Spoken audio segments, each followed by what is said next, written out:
오늘 사무엘하 6장 말씀의 제목을 달자고 하면 하나님 앞에서 진정한 예배가 무엇인가, 이렇게 제목을 달 수 있을 것입니다. 이 사무엘하 6장은 그야말로 하나님 앞에서 진정한 예배가 무엇인가 우리에게 말씀해 주고 있습니다. 다윗은 지금 블레셋 진영 가운데 있는 이 하나님의 궤를 예루살렘으로 옮기려고 합니다.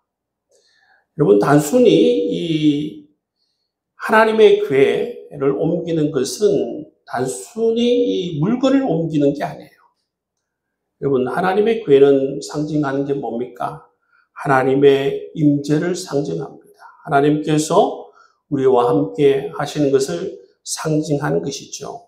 그래서 이 블레셋 진영 가운데 머물러 있는 이 하나님의 궤를 옮기려고 하는 것은 이 하나님의 궤를 옮김으로 말미암아 하나님과 이스라엘 관계를 새롭게 하고 하나님의 임재가 머무는 그 귀한 도시 예루살렘을 만들고자 하는 그 이유가 이 가운데 있습니다. 그래서 블레셋 진영 가운데 머물고 있는 이 하나님의 궤를 옮기려고 하는 그 여정 가운데 있는 것을 볼 수가 있습니다. 그런데 여러분, 이 하나님의 궤를 옮기는 이 여정을 보시면 그 여정이 순탄치가 않아요. 그 하나님의 궤를 옮기는 가운데에 우사가 비극적인 죽음을 맞이하죠. 이 우사의 죽음을 바라보면서 다윗이 여러 가지 혼란스러워하고 두려워하고 또 이 하나님의 언약궤를 옮기는 것을 석 달가량 중단하는 모습을 볼 수가 있습니다. 그뿐만 아니라 이 언약궤를 예루살렘으로 잘 옮기고 나서도 자기 아내 미갈이 이 다윗이 행한 일들을 바라보면서 비판하는 모습을 볼 수가 있습니다. 그럼에도 불구하고 다윗은 오늘 말씀을 통해서 진정한 예배가 무엇인가 우리에게 말씀해 주고 있는 것이죠. 그래서 여러분, 오늘 말씀을 통해서 정말 하나님께서 우리에게 원하시는 예배, 기대하시는 예배가 무엇인가 한번 살펴보도록 하겠습니다. 1절에서 5절 말씀을 보시면 이 언약궤 이동이 시작되는 내용을 다루고 있습니다. 다윗이 보시면 이스라엘 군사들 가운데에 3만 명을 뽑습니다. 3만 명을 동원하여서 이 언약궤를 예루살렘으로 옮기는 모습을 볼 수가 있어요. 여러분, 한번 생각해 보십시오. 블레셋 진영까지 여러분 이스라엘 군사를 3만 명을 뽑아서 보냅니다. 어마어마한 그러한 정말 일이 아닙니까? 정말 행사가 어마어마하게 큽니다. 이런 말할 수 없는 그러한 모습을 볼 수가 있습니다. 군사만 3만 명이 아니라 거기에 보시면 백성들, 악기를 연주하는 백성들이 나와져 있고 그것을 환영하는 그런 백성들의 모습을 볼 수가 있는 것입니다. 정말 대단한 그러한 언약궤를 옮기는 그런 모습을 볼 수가 있죠. 그리고 6절에서 11절 말씀에 보시면 첫 번째로 이제 하나님이 기뻐하시는 예배가 무엇인가 우리에게 말씀해 주고 있습니다. 하나님이 기뻐하시는 예배는 첫 번째로 하나님의 거룩함을 기억하는 예배이다. 우리에게 말씀해 주고 있어요. 여러분, 이 사무엘하 6장의 첫 번째 장면이 이 언약궤를 옮기는 모습으로 시작하고 있습니다. 수많은 사람들이 이 언약궤를 바라보면서 또 연주하고 기뻐하고 즐거워하는 그 행렬로 가득한 모습을 볼 수가 있습니다. 그런데 여러분, 이 기쁨이 오래가지 않는다는 것이죠. 비극을 맞게 됩니다. 왜 그렇습니까? 이 언약궤를 옮기는 이 궤가 흔들리자 여러분 우사가 그 궤가 떨어질까 싶어서 그 궤를 만지게 돼요. 그 만지게 될 때에 어떻습니까? 하나님께서 그 우사를 즉각 심판하여서 우사가 죽는 모습을 볼 수가 있습니다. 굉장히 충격적인 모습이죠. 다윗도 이 장면을 바라보고 나서 이해가 되지 않습니다.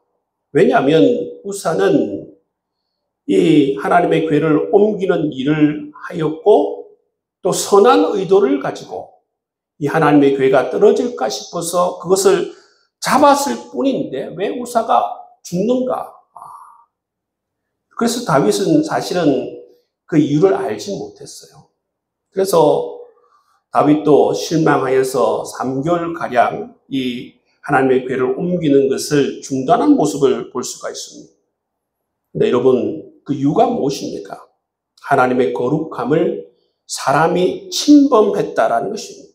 여러분, 언약궤는 단순한 물건이 아닙니다. 언약궤는 하나님의 임재가 있는 곳입니다. 그렇기 때문에 여러분, 사람이 하나님의 법을 어겨가며 여러분, 이 하나님의 궤를 함부로 만질 수 없다는 것입니다. 민수기 4장 15절 말씀에서 하나님께서 말씀하셨죠. 이 언약궤는 레위인만 옮길 수 있는 것입니다. 다른 사람은 이 언약궤를 만질 수 없도록 그렇게 하나님께서 그렇게 만드는 것입니다. 레위인 중에서도 여러분 다른 자손들이 옮기는 것이 아니라 고핫 자손만이 여러분 이 언약궤를 옮길 수가 있다는 것이지요. 근데 또 보시면 이 궤가 수레로 옮겨지고 있지 않습니까? 하나님께서 말씀하신 데는 수레로 옮기면 되지 않습니다. 반드시 이 레위 지파 가운데에서 이 고핫 자손들이 어깨를 여러분 쥐고 그렇게 옮겨야 하는 것이 바로 이 하나님의 궤인 것입니다. 그런데 여러분 이 다윗은 이 규정을 잘 몰랐어요. 백성들도 이 규정을 잘 몰랐습니다. 그래서 이 규정을 어기고 소홀히 여겨서 어떻습니까? 블레셋 사람들이 하는 대로 쉽게 수레로 하나님의 궤를 옮겼고 뿐만 아니라 어떻습니까? 여러분 레위 자손들이 아니라 고핫 자손들이 아니라 바로 이 우사가 이 하나님의 궤를 옮기는 가운데에서 이것을 잡음으로 말미암아 죽임을 당하는 것을 볼 수가 있습니다. 이 우사의 죽음은 무엇을 말해주는가 하면 하나님의 거룩함을 사람이 무시했다는 거예요. 하나님의 이 거룩함을 사람이 무시하고 하나님의 이 법을 무시한 대가가 바로 우사의 죽음이라는 것입니다. 하나님께서 분명히 말씀하셨어요. 그렇죠? 이 하나님의 언약궤를 옮길 때는 반드시 레위인 가운데에서 고핫 자손이 바로 어깨를 쥐고 이 하나님의 궤를 옮겨야 하는 것인데 그대로 하지 않았다는 것입니다. 그것이 바로 하나님의 거룩함을 침범한 그러한 것이기 때문에 우사가 죽임을 당했다는 것이죠. 여러분, 우리가 이 말씀을 바라보면서 우리가 하나님의 대표적인 두 가지 속성을 기억해야 할 것입니다. 하나는 뭐냐면 초월적인 하나님이시고 또 하나는 내재적인 하나님이십니다. 내재적인 하나님은 어떤 하나님인가 하면 바로 예수님과 같은 모습이에요. 예수님께서는 인간의 이 역사 가운데 들어오지 않습니까? 인간의 역사 가운데 들어올 뿐만 아니라 피조물들과 사람들과 함께 하시고 사람들과 함께 교제하시고 사람들과 함께 여러분 사랑을 나누시는 모습을 볼 수가 있어요. 이것이 바로 내재적인 하나님이십니다. 그런데 여러분 우리가 반드시 잊지 말아야 하는 건 뭐냐면 하나님의 속성 가운데 하나가 더 있다는 것이죠. 그래서 바로 초월적인 하나님이십니다. 초월적인 하나님은 무엇을 얘기하고 있는가 하면 우리 성삼위 하나님은 우리 인간과는 완전히 구별된 존재라는 것을 말씀해 주고 있습니다. 인간이 아무리 이성을 가지고 인간이 아무리 자기 경험을 가지고 하나님을 이해하려고 하고 하나님을 담으려고 해도 다 이해할 수 없고 다 담을 수 없는 그야말로 인간과 완전히 구별되어진 존재. 가히 하나님을 우리가 알려고 해도 알 수가 없는 존재. 여러분 욥기에 보시면 하나님께서 초월적인 하나님에 대해서 나중에 욥에게 말씀하지 않습니까? 내가 창조할 때 너가 어디에 있었느냐? 무엇을 했느냐? 하나님께서 정말 이 욥이 대답할 수 없을 그러한 이야기들을 욥에게 하는 모습을 볼 수가 있죠. 그 초점이 뭡니까? 바로 하나님은 너와 다르다는 것입니다. 초월적인 하나님에 대해서 말씀해 주고 있는 것입니다. 히브리서 12장 28절에서 29절 말씀에도 보면 경외함과 두려움으로 하나님을 기쁘시게 섬겨라 말씀하고 있습니다.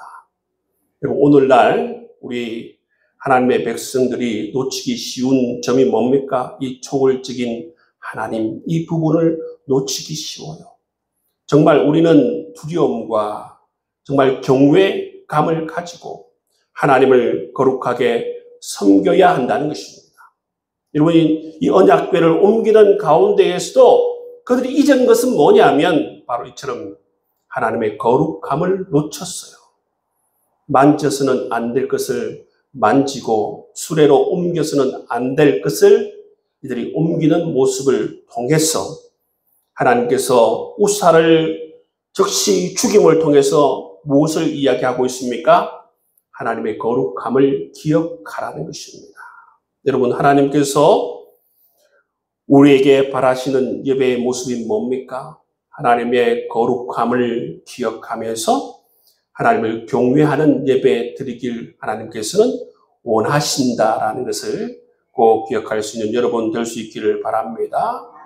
내재적 하나님을 기억하면서 하나님과 친밀히 내 삶의 모든 것을 솔직하고 진솔하게 나누는 것도 필요하지만 그리고 우리가 반드시 기억해야 하는 것은 초월적인 하나님을 향해서 예배 드릴 때에 정말 두렵고 떨림으로 경외감을 가지고 하나님을 바라보며 예배하는 것이 필요함을 우리에게 말씀해 주고 있습니다.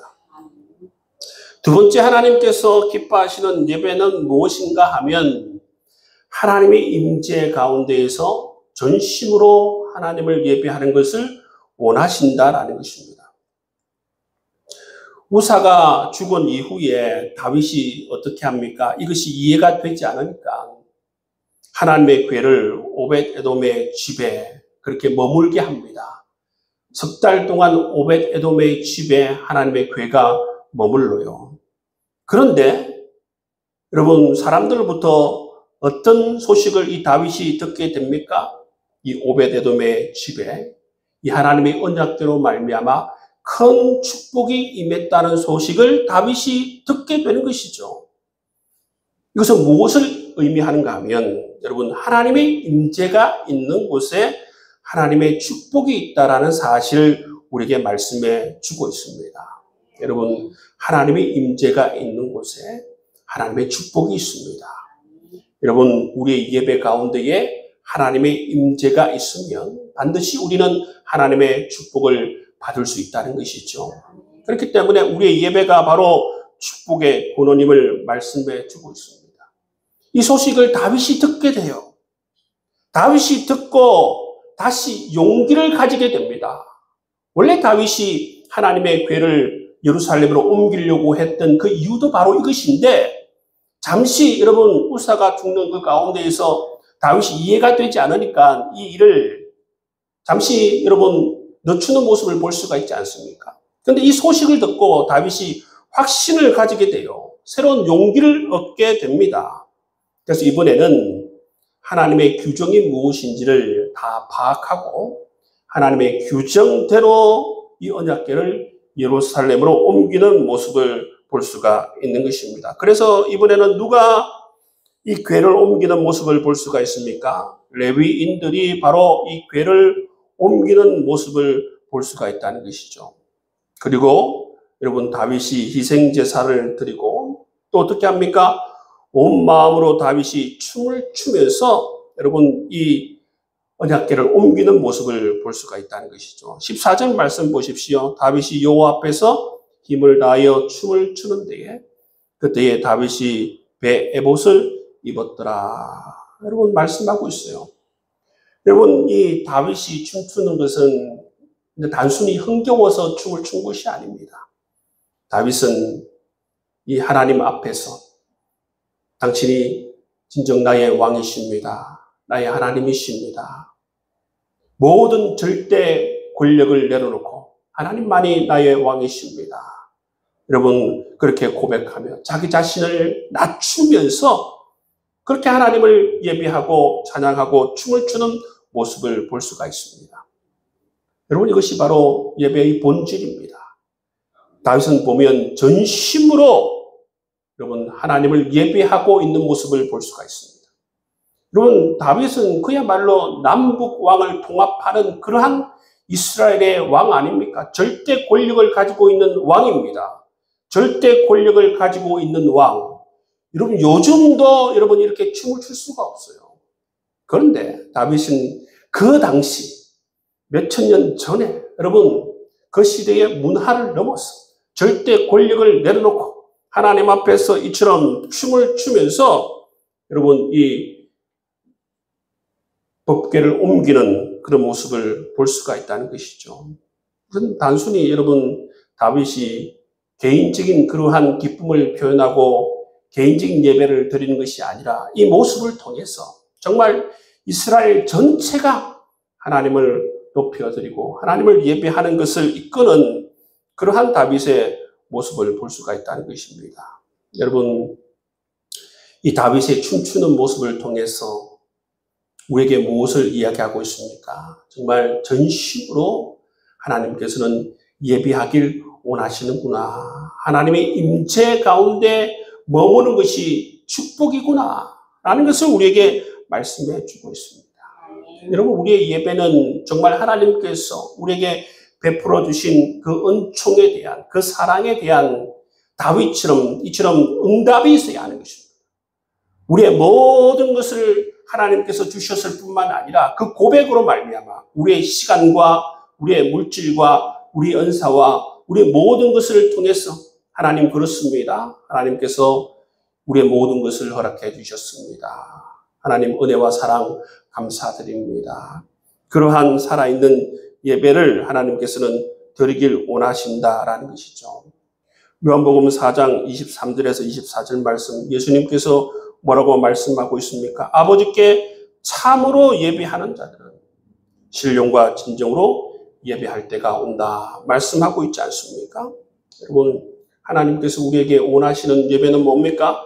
신령과 진정으로 예배를 드리길 원하신다는 것이죠. 여러분 이처럼 이 시대에 하나님께서는 영과 진리로 살아있는 예배를 드리는 사람을 찾으실 뿐만 아니라 하나님의 임재 가운데에서 그들을 만나시고 하나님의 임재 가운데에서 그들에게 이처럼 축복해 주길 원하시고 있다는 것입니다. 여러분 하나님께서 이처럼 여러분 예배를 통해서 우리를 만나시고 예배를 통해서 정말 세상 사람들이 누릴 수 없는 한량없는 은혜와 축복을 우리에게 주시길 원하신다. 여러분 꼭 기억하실 수 있기를 바랍니다. 여러분 시대가 가면 갈수록 예배를 소홀히 여기고 예배를 등한히 여기고 예배가 무엇인지 예배를 통해서 내가 무엇을 해야 되는지 잘 알지 못하는 사람들이 많은데 여러분 다윗처럼 하나님의 임재 가운데에서 전심으로 하나님을 예배하여서 정말 오베드 에돔의 집 가운데에서 여러분 3개월 동안 머물 때 하나님의 임재가 머물 때에 그 가정 가운데에 하나님의 축복이 임한 것처럼 여러분 우리가 온전히 하나님을 예배하고 하나님 임재 가운데 예배할 때에 하나님께서 정말 그 임재 가운데서 한량없는 은혜와 사랑을 우리에게 베풀어 주시리라 믿습니다. 그 은혜를 다 받아들일 수 있는 여러분들 수 있기를 주의 이름으로 축복합니다. 세 번째 하나님께서 기뻐하시는 예배는 뭐냐면 세상의 평가보다 하나님을 우선시하는 예배를 하나님께서 기뻐하신다 말씀하고 있습니다. 언약궤를 예루살렘으로 다윗이 잘 옮겼어요. 얼마나 기쁘겠습니까? 얼마나 즐겁겠어요? 근데 여러분 다윗이 집으로 가니까 어떤 일이 벌어졌습니까? 그 아내 미가엘이 다윗을 보고 비난합니다. 다윗은 정말 흡족해서 기쁨으로 집에 갔는데 집에 가자마자 자기 아내 미가엘이 다윗을 보고 비난한다는 것입니다. 뭐라고 비난합니까? 백성들 앞에 춤춘 것을 가지고 비난한다는 것입니다. 그것은 왕의 체면과 왕의 품위에 맞지 않다는 것입니다. 여러분, 이 미가엘의 비판은 하나님의 시선 가운데에서 비판하는 게 아니에요. 미가엘의 비판은 누구의 소리를 듣고 비판한 것입니까? 이스라엘 백성들의 소리, 사람의 소리를 듣고 함께 비판하는 것이죠. 사람들이 다윗 왕이 그 춤추는 모습을 보고 왜 저러시나? 품격에 맞지 않게 왜 저러시나?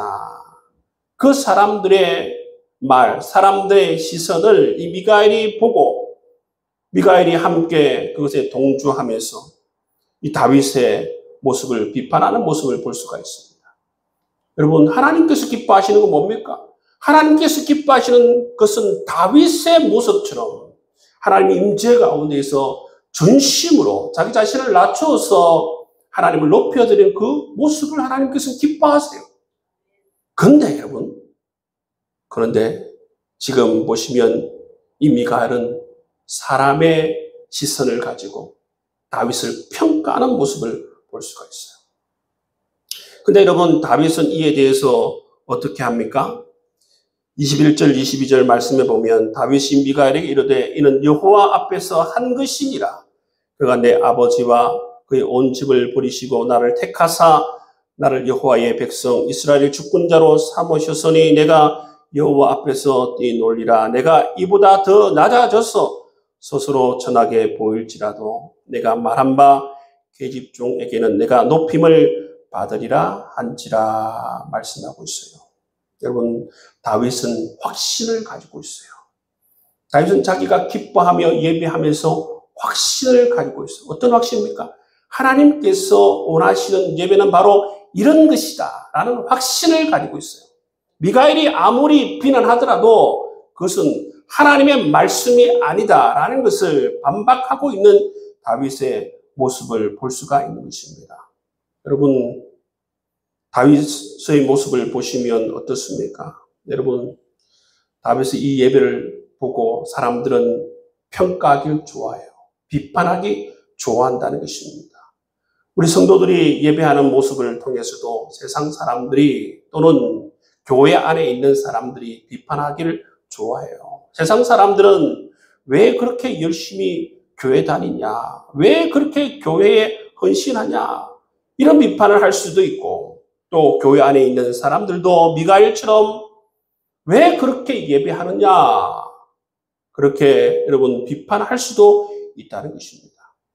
여러분, 이처럼 하나님을 온전히 예배하는 사람들은 비판을 받을 가능성들이 많아요. 왜 그러냐면 진정으로 예배하는 것이 무엇인지 미가엘이 잘 모르잖아요. 예배가 무엇인지 잘 모르는 사람들이 바로 자기 자신의 생각을 가지고 비판할 때가 많다는 것입니다. 그렇기 때문에 여러분, 우리가 정말 하나님이 기뻐하시는 예배가 무엇인지 온전히 아는 것이 중요합니다. 여러분, 앞에 쓰면 앞잡이라고 그러고 뒤에 쓰면 뭐 배우자라고 그러고 좌편에 쓰면 좌파라고 그러고 우편에 쓰면 우파라고 그러고 어디에 여러분 우리가 장단을 맞추어서 서야 됩니까? 여러분, 우리는 하나님을 기준으로 해서 하나님 말씀을 기준으로 해서 살아야 하는 것이죠. 사람들이 여러분 뭐라고 이야기하는 미가엘이 뭐라고 얘기하든지 간에 다윗처럼 정말 하나님께서 기뻐하시는 예배가 무엇인지 정확하게 알고 오히려 자기 자신을 낮추면서 자기 자신의 모든 것을 통해서 살아계신 하나님을 경외하며 예배하며 영광을 올려드리는 그 귀한 삶을 살아갈 수 있는 여러분 되시고, 또 오늘 말씀을 통해서 정말 하나님께서 기뻐하시는 예배 온전히 드릴 수 있는 여러분 될 수 있기를 주의 이름으로 축복합니다.